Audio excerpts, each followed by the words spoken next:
শহীদ রাষ্ট্রপতি জিয়াউর রহমানের হত্যাকাণ্ডে সাবেক প্রধানমন্ত্রী শেখ হাসিনা জড়িত ছিলেন বলে দাবি করেছেন লিবারেল ডেমোক্রেটিক পার্টির সভাপতি অবসরপ্রাপ্ত কর্নেল ডক্টর অলি আহমেদ। 21শে মে বিকেলে এক জরুরি সংবাদ সম্মেলনে চলমান রাজনৈতিক পরিস্থিতি প্রসঙ্গে কথা বলতে গিয়ে এ মন্তব্য করেন তিনি।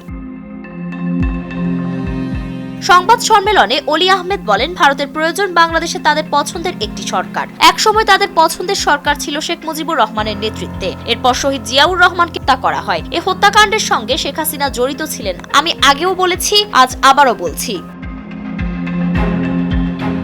সাধারণ ফ্যানের দিন শেষ, আকিস ফ্যানে বাংলাদেশ।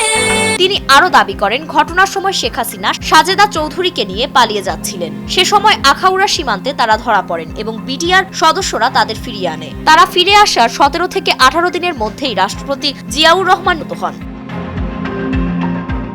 আওয়ামী লীগের প্রসঙ্গ টেনে অলি আহমেদ বলেন, শুরুতেই যদি আওয়ামী লীগকে নিষিদ্ধ করা হতো তাহলে দেশে কোনো বিশৃঙ্খলা হতো না। আমি বিশ্বাস করি এই দল আর কোনোদিন সংগঠিত শক্তি হিসেবে দাঁড়াতে পারবে না।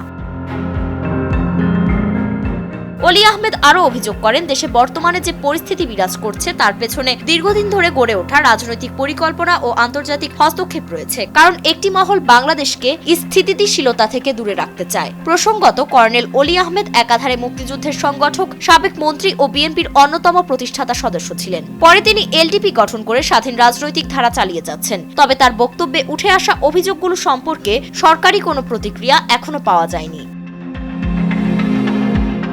ফারিন রহমান প্রীতি, নয়া দিগন্ত।